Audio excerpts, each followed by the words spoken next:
Salam bahagia untuk kita semua, Bapak Ibu calon guru penggerak. Bagaimana kabar Anda hari ini? Semoga kita selalu diberikan kesehatan dan perlindungan dari Tuhan yang Maha Kuasa. Pada kesempatan ini saya akan melakukan kegiatan refleksi berhubungan dengan modul 31 pengambilan keputusan sebagai pemimpin dalam pembelajaran. Setelah mempelajari modul ini, banyak materi baru, pengalaman baru yang saya dapatkan, dan juga telah mengubah cara pandang saya dalam mengambil sebuah keputusan. Biasanya dalam mengambil keputusan, saya selalu berprinsip pada peraturan yang ada. Namun dalam hal ini, modul 3 memberikan pemahaman bahwasanya dalam memberikan keputusan itu ada beberapa prinsip lain yang bisa kita terapkan, sehingga ada yang kita kenal prinsip berbasis kepedulian dan ada prinsip yang berbasis hasil akhir. Maka dari itu, keputusan yang kita ambil apabila melenceng atau membuat pengecualian terhadap sebuah peraturan bisa dianggap benar, karena ada nilai-nilai kebajikan yang harus kita perhatikan, seperti nilai kepedulian, nilai rasa kasih sayang, nilai toleransi, tanggung jawab, dan penghargaan hidup.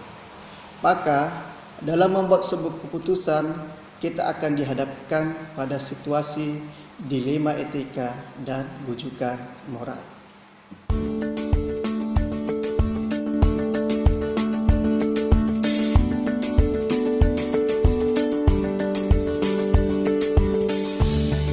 Saya akan mentransfer dan menerapkan pengalaman yang telah saya dapatkan di modul 31 ini kepada rekan kerja.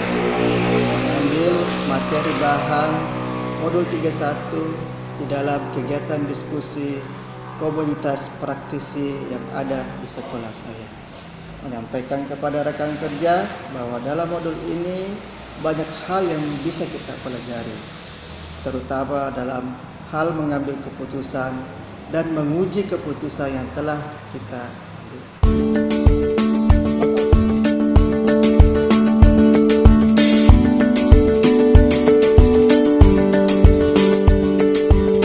Bapak Ibu calon guru penggerak, sebagai langkah awal yang dapat saya lakukan untuk mengambil keputusan sebagai pemimpin dalam pembelajaran adalah terlebih dahulu memahami kondisi masalah yang kita hadapi. Apakah kondisi masalah itu tergolong dilema etika ataukah bujukan moral?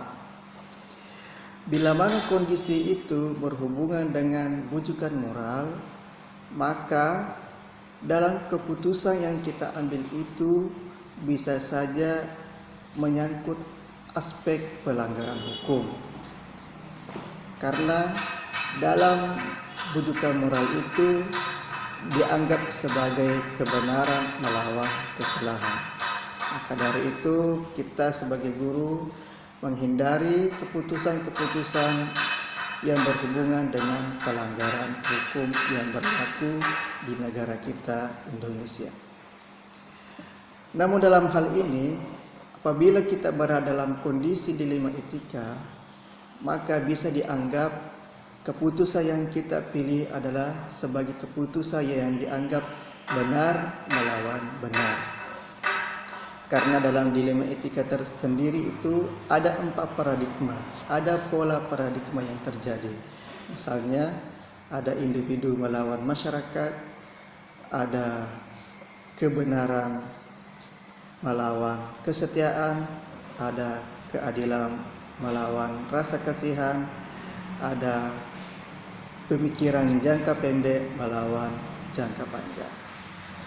Tentu hal ini sangat menarik untuk kita bahas, apalagi pada saat kita menguji sebuah keputusan. Dalam menguji keputusan itu ada 9 langkah. Yang pertama adalah mengenali bahwa ada nilai-nilai yang saling bertentangan dalam situasi tersebut. Yang kedua, menentukan siapa-siapa saja yang terlibat dalam situasi itu, kemudian mengumpulkan fakta-fakta yang terjadi, kemudian kita melakukan pengujian benar atau salah terhadap keputusan yang kita buat. Uji pertama adalah uji legal. Apakah keputusan itu melanggar hukum atau tidak melanggar hukum? Kemudian uji regulasi. Apakah keputusan itu melanggar kode etik atau peraturan yang ada di sekolah kita? Kemudian ada uji intuisi. Apakah keputusan itu bisa saja kita merasa dicurigai oleh orang lain dan sebagainya. Kemudian ada uji halaman depan koran. Bagaimana apabila keputusan itu diketahui oleh orang banyak? Bagaimana perasaan kita? Kemudian yang kelima adalah ada uji panutan idola. Kira-kira kalau kita mempunyai panutan, apa keputusan yang ia ambil? Selanjutnya ada pengujian paradigma benar lawan benar yang telah saya sampaikan sebelumnya, bahwasanya paradigma itu ada berpola individu lawan masyarakat, ada rasa keadilan lawan rasa kasihan, ada kebenaran melawan kesetiaan, ada jangka pendek melawan jangka panjang. Kemudian melakukan prinsip resolusi. Ada 3 prinsip yang bisa kita pakai dalam mengambil sebuah keputusan. Ada berpikir berbasis hasil akhir, ada berpikir berbasis peraturan, ada berpikir berbasis rasa peduli. Pengujian yang ketujuh adalah investigasi opsi dilema, di mana terkadang kita mengalami sebuah kebuntuan, tiba-tiba muncul penyelesaian yang kreatif di antara 2 opsi yang bisa kita gunakan. Kemudian yang ke-8 adalah buat keputusan. Yang ke-9 adalah kita melihat lagi keputusan itu dan merefleksikannya.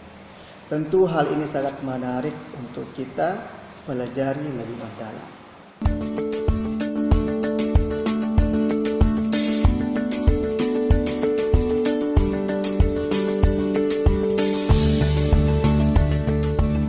Jadi saya akan menerapkan langkah-langkah dari 9 pengambilan keputusan tersebut mulai hari ini dan hari-hari selanjutnya. Karena dalam menjalani aktivitas kerja, kita akan selalu dihadapkan pada pilihan-pilihan keputusan. Yang akan mendampingi saya dalam menjalankan pengambilan keputusan ini adalah rekan kerja. Rekan kerja yang sudah memiliki banyak pengalaman dan sering terlibat dalam pengambilan kebijakan yang ada di sekolah.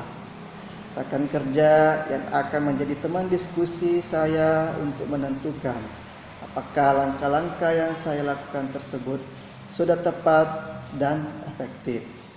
Karena pada dasarnya keputusan yang kita ambil ini harus lebih-lebih bersifat arif dan bijaksana.